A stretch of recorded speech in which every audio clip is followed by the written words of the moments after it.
Olá, queridos. Meu nome é Heraldo Gabri, sou pastor da Assembleia de Deus pelo Ministério de Madureira, aqui em Caldas da Rainha, em Portugal. Antes de nós começarmos o nosso vídeo propriamente dito, entrar nesse assunto, gostaria de pedir a você que nos assiste para se inscrever em nosso canal. Se inscrever em nosso canal, acionar o sininho para receber as nossas publicações às segundas, quartas e sextas. Se gostar do vídeo, dá o seu like, o seu joinha e também que você possa compartilhar com seus amigos, com os grupos dos quais você interage. Queremos falar nesse vídeo sobre um assunto muito interessante e que tem acontecido demais conosco. Algumas causas da queda do homem nos dias de hoje. A palavra de Deus nos dá garantias de que nada vem sobre nossas vidas que não seja por nós suportável. Se nós formos ver, nós podemos ler lá na primeira carta do apóstolo Paulo à igreja de Corinto, escrevendo primeiro aos Coríntios, capítulo 10, nos versos de número 12 e número 13, nos diz o seguinte: presta atenção. Aquele, pois, que pensa estar em pé, cuida para que não caia. Não veio sobre vós tentação senão humana, e fiel é Deus, que não vos deixará tentar acima do que podeis resistir. Antes, com a tentação dará também o escape, para que possais suportar. Ou seja, nós nunca podemos pensar que Deus vai nos subjugar com uma carga que nós não conseguiríamos resistir. O Senhor sabe de cada possibilidade, de cada condição, de cada ser humano nessa terra. Sabe quem é o mais fraco, quem é o mais forte, quem está preparado, quem não está. O Senhor conhece tudo. Mas algumas causas que têm feito o homem de hoje cair, e eu quero falar sobre elas. São 7 causas, eu quero ser bem sucinto no assunto. A primeira causa encontra-se em Tiago capítulo 4, verso de número 4, que é justamente muito perigoso: a amizade com o mundo. Na carta de Tiago, capítulo 4, verso 4, ele fala o seguinte: adúlteros e adúlteras, não sabeis que a amizade com o mundo é inimizade com Deus? Portanto, qualquer que quiser ser amigo do mundo, constitui-se inimigo de Deus. Querido, nós fomos chamados do mundo para formar uma igreja. Se você ainda não tem essa chamada na sua vida, creia que o Senhor tem lhe chamado sim. Tem usado pessoas, tem usado fotos, fatos, programas de televisão, de rádio, igrejas, Bíblia, palavras, para te mostrar a grandeza do plano de salvação do Senhor para toda a humanidade. Só que o homem quer vir para Deus, mas ele quer continuar sendo amigo do mundo. E o mundo não tem nada que nos leva ao caminho dos céus. O mundo, pelo contrário, só nos faz tropeçar em coisas que não convêm a cada um de nós. Sabemos muito bem que as coisas desse mundo são boas, mas são agradáveis à carne. E nós não podemos viver mais padronizado nas vontades da carne. Precisamos viver padronizado nas vontades da palavra de Deus. Então, a primeira causa da queda do homem de hoje é justamente a amizade com o mundo. A segunda causa está justamente em se viver negando ao Senhor. Nós não estamos testificando de nosso Deus. Às vezes batendo no peito, falamos que somos crentes, que somos católicos, que somos isto, que somos aquilo.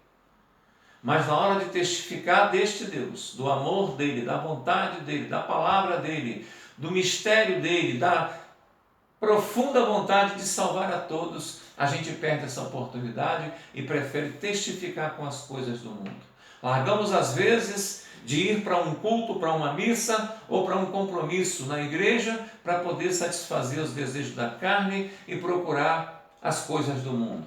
Nos fazemos as coisas agradando ao mundo e negando o Senhor. Nós temos ali a passagem de Lucas, capítulo 22, versos 55 a 57, que em resumo, a gente vê Pedro, depois de andar aquele tempo todo com Jesus, na hora que 3 pessoas o indagam sobre Jesus, ele nega Jesus 3 vezes. E isso é um caso muito sério, porque nós não estamos negando Jesus 3 vezes, não. Nós temos negado Jesus através de nossos atos, atitudes, ações, pensamentos. Temos negado Jesus constantemente. E isso nos afasta da salvação eterna. A terceira causa da queda do homem de hoje, eu falo homem de hoje porque nós vivemos hoje, para cair na presença de Deus é justamente não perdoar, não ter comunhão. A gente fala sobre perdão lá em Marcos, capítulo 1, capítulo 11, perdão, versículo 25 e 26, quando diz o seguinte: E quando estiverdes orando, se tendes alguma coisa contra alguém, perdoai, para que vosso Pai, que está nos céus, perdoe as vossas ofensas. E o 26 que diz o seguinte: Mas se não perdoardes, vosso Pai também, que estais no céu, não vos perdoará as vossas ofensas. Nós, às vezes, não queremos perdoar um irmão, uma irmã, não queremos perdoar um vizinho por uma ofensa, por qualquer coisa que fez a alguém da nossa família, o nosso filho, às vezes por causa de bobagem, um arranhão no carro, um fechamento que se dá mal dado num trânsito, a pessoa guarda aquilo e não perdoa. Mas ela gosta de rezar, de orar o Pai Nosso. Pai Nosso que estás no céu, santificado, e vai falando, perdoa nossas ofensas, assim como nós perdoamos aqueles que nos têm ofendido. Será que nós temos perdoado? Será que nós estamos com o nosso coração puro e estamos liberando o perdão para as pessoas? Se nós não perdoamos, o Senhor também não nos perdoa.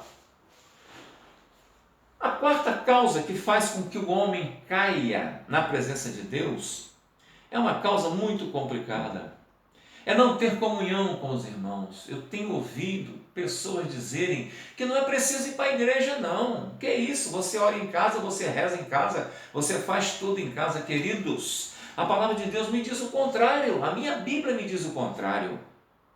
Aos Hebreus capítulo 10, versículo de número 25, diz o seguinte: Não deixando de congregar, como é costume de alguns, mas antes admoestemo-nos uns aos outros, ainda mais, observando que está próximo aquele grande dia do Senhor.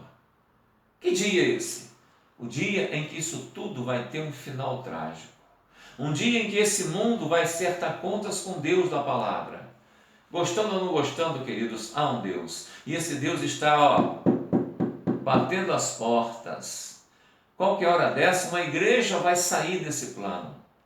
E nós estaremos com o Senhor na glória. Mas se eu não congrego, se eu não tenho comunhão com meus irmãos, eu estou pecando, porque a determinação de Deus é que nós congreguemos e admoestemo-nos uns aos outros.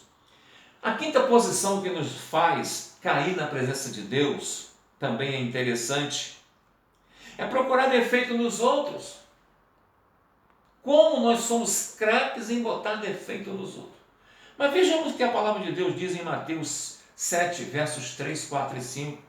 Por que vês tu o argueiro no olho do seu irmão, porém não repara na trave que está no teu próprio olho? Ou como dirás ao irmão, deixa-me tirar o argueiro do teu olho, quando tens uma trave nos teus olhos? Hipócrita, tira primeiro a trave do teu olho, então verás claramente para poder tirar o argueiro do olho do teu irmão. Querido, querida, presta bem atenção.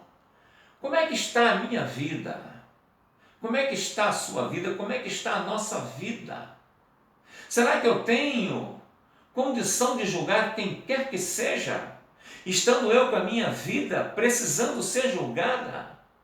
Será que eu tenho condição de levantar a minha voz contra quem quer que seja, estando eu com meus problemas por resolver? Isso tem levado muitas pessoas para cair na presença de Deus. A sexta posição também é interessante: amar ao mundo.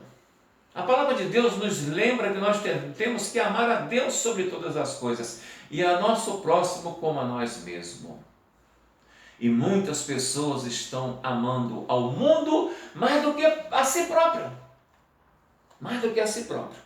Na primeira carta do apóstolo João, capítulo 2, versos 15, 16 e 17, diz o seguinte: não ameis o mundo e as coisas que no mundo há. Se alguém ama o mundo, o amor do Pai não está nele. Porque tudo que há no mundo, a concupiscência da carne, a concupiscência dos olhos, a soberba da vida, não procede do Pai, mas procede do mundo. Ora, o mundo passa, bem como a sua concupiscência, mas aquele que faz a vontade de Deus permanece para sempre. Façamos a vontade de Deus. Vamos permanecer para sempre na presença de Deus.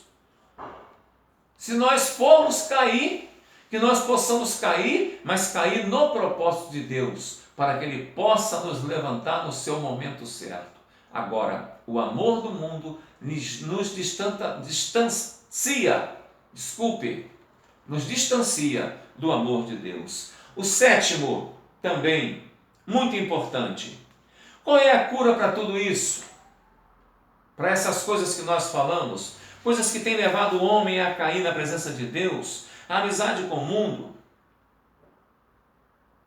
o amor entre nós, o perdão, a falta de comunhão com os irmãos, tantas coisas que nós temos deixado de fazer. Tem remédio para isso tudo? Tem solução para isso tudo? É claro que tem. A primeira solução é a seguinte: nos convertermos e nos arrependermos. Conversão, querido, é mudança de direção. O militar, quando vai marchando em direção a um objeto, a um alvo, o comandante que está por trás dali, ele dá a voz de comando e fala: meia volta, vou ver. E o militar simplesmente vira-se de costa para o caminho que ele estava indo e retorna para onde ele partiu a sua caminhada. A cura para isso, primeiramente, é conversão e arrependimento. Apocalipse capítulo 3, verso 3 nos diz o seguinte: lembre-te, pois, de que recebeste e ouviste, e guarda, e arrepende-te. Vou repetir: lembra-te, pois, do que recebeste e do que ouvistes, e guarda-o, e arrepende-te. Mas se não se arrependeres, virei sobre ti como um ladrão, e não sabereis a que hora virei sobre ti. São palavras do Senhor nos admoestando a nos arrependermos de fato, e nos arrependermos e nos convertermos de fato ao Senhor. E a segunda solução que eu tenho para você, que também está em Apocalipse capítulo 2, versos 4 e 5, que nos diz o seguinte: volte ao primeiro amor. As primeiras obras, as primeiras coisas. Lembra quando você conheceu Jesus? Que você era zeloso, você não faltava culto, você não faltava a Santa Ceia, você não faltava a oração, não faltava a consagração, você participava da obra social da igreja, você evangelizava, ou seja, você era pau para toda a obra, e de repente você começou a esmorecer, fraquecer, e hoje você encontra-se parado. Olha, ferramenta, por melhor que ela seja, por mais que ela seja útil, se ela não for usada, ela perde o seu valor.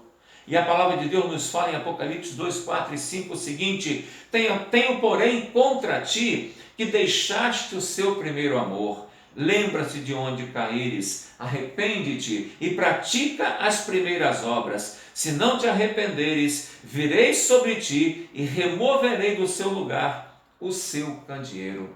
Meu querido, minha querida, essa palavra é uma palavra de despertamento para todos nós. Ei, até você que não é um servo de Deus, você não está fazendo nada por Jesus, quero dizer para você o seguinte: não pense você que esse mundo vai ficar como está, não. A qualquer hora dessa uma trombeta há de soar, e só quem tiver o ouvido ungido ouvirá o som da trombeta e terá o seu corpo transformado e subirá com o Senhor Jesus para morar no céu de glória. Eu creio nessa palavra. Você pode crer?